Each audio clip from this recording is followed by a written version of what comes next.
Blessings. My name is Elizabeth, and I want to welcome you to With Inspiration. I'm kind of laughing out loud right now because this is not something that I really would have imagined myself doing. Just the other day, I was called out by Economic Ninja when he talked about the importance that all of us have something to share from our personal experience, from our inner wisdom, from all the ways that we lived. We have jewels, we have seeds of beauty and light that we can share with one another in this most extraordinary time that we're in right now.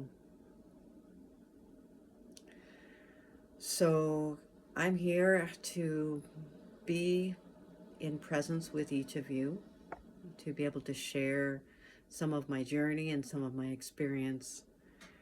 And I am very deeply grateful for those of you that are found a station to come to listen and to wonder what is that thing called Withinspiration. For what I know is that divine whisper, that divine song that lives within each of our hearts. I feel in this moment that we are being called deeply to join with one another, to share our experiences and our wisdom and our journey path. There was something that I wrote many years ago in 1993. It was when I was living in a little log cabin in the woods, and I was healing from an illness that took me to my deepest level of fatigue and depression. And I would have to say that it was a dark night of the soul. But what consoled me in that time was, in my silence and in my aloneness, I was one with the forest. And I was deep in the forest with no neighbors, no phone, no running water. I found the magic in that cabin that I stayed in a little place just outside of Tumtum, Washington.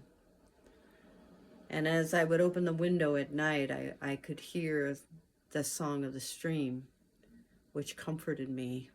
I could look out the window and I could actually see the brilliance of the stars, the magnificence of the stars, and the wonders of the standing ones surrounding me.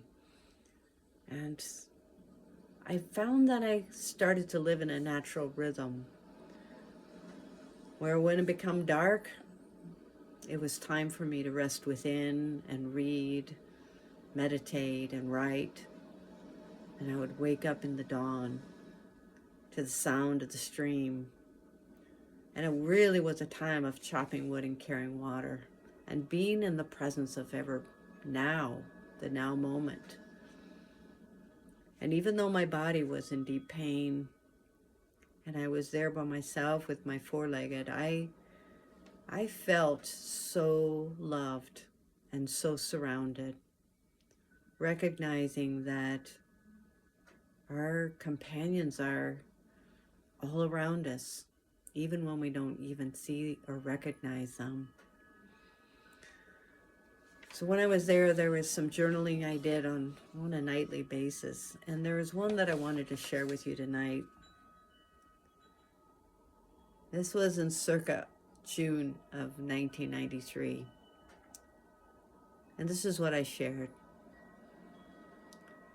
Come to the table where you can drink of the river and sip from the glasses of vision and light.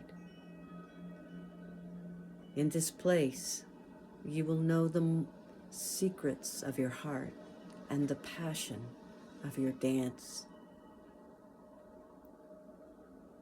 Come to the table with humility, with reverence, and with an open heart. Taste, surrender, remember only the river of light and the dance of knowing that goes beyond words.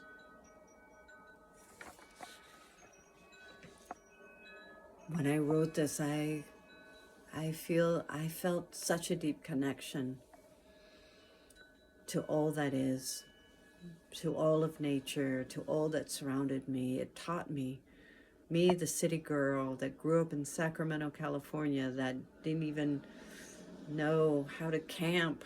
Here I was in a little log cabin in the woods with no running water, and I thrived.